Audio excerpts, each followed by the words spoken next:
For a research presentation, we were given the topic of the ethics of running up the score in sport. What is running up the score?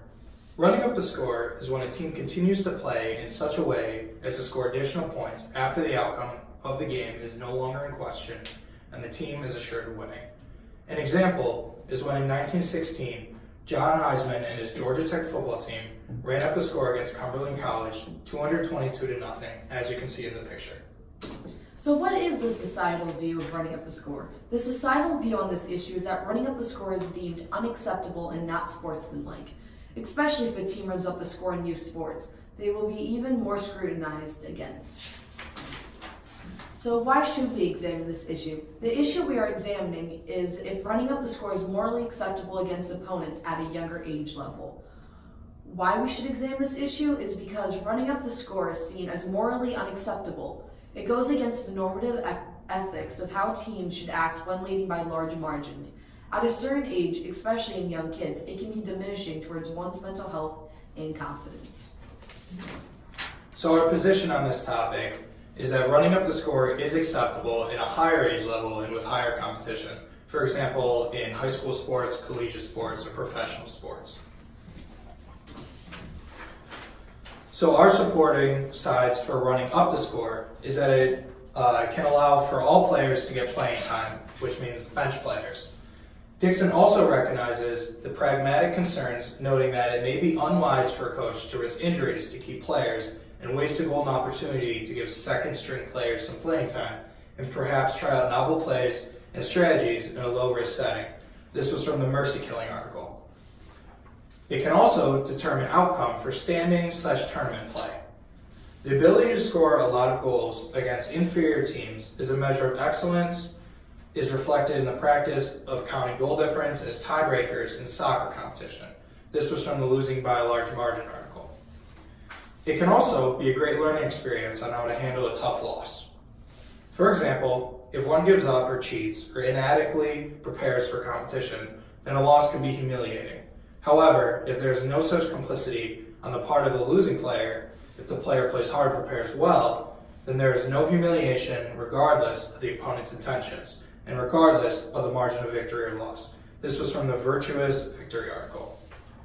And lastly, the mercy rule exists. Blowouts are morally acceptable. Mercy rules are right to prevent them in almost all circumstances. From the Mercy Killing article. So this is the position of against running up the score. The first one is bad for players' self-esteem. According to Losing by a Large Margin, not only losses by a large margin, but even narrow defeats may be terribly disappointing and cause a huge loss in self-esteem. The next one is that it sets a bad example of sportsmanship. According to Mercy Killing, Dixon kicked off the debate with the formulation of the anti-blowout thesis. It is intrinsically unsupporting for players or teams to maximize the margin of victory after they have secured victory in a one-sided contest. Any plausible model of sportsmanship requires that all competitors show mutual respect at all times. And the last one, humiliation/embarrassment. So according to Victoria's Victory, not only does Dixon reject that losing by a large margin is intrinsically humiliating, he also thinks that victors easing up treat their opponents condescendingly. The intention might be to save face for the losing party, but in this achieves the opposite by taking from the loser what dignity there can be in defeat, by demonstrating pride and character in competing hard and fairly against superior opponents. And this is for the practitioner sides 4.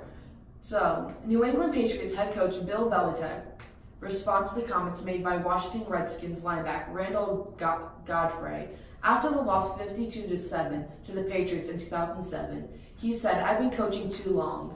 I remember being on that side. When I was coaching defense, it was my job to keep the score down, not theirs. When you're playing defense, it's your job to stop them. It's not the offense's job to score. Not to score. It's like I tell the offense, what the bleep do you think I send you guys out there for? To punt? We have a punt team for that. That's not your job. Your job is to go out there and score points. If you come off the field and you haven't scored points, you haven't done your job." So the practitioner side's against is that Covenant School defeated Dallas Academy in a game where the score was 100-0.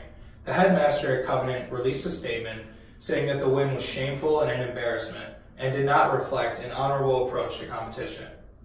Another practitioner sided against, Dr. Craig Bogar, quoted, "Coaches who run up the score may think that their victories will be perceived by the public as great coaching feats, but in reality, the opposite is true. Coaches who do this and administrators who allow coaches to run up the score are only remembered as being classless and self-serving."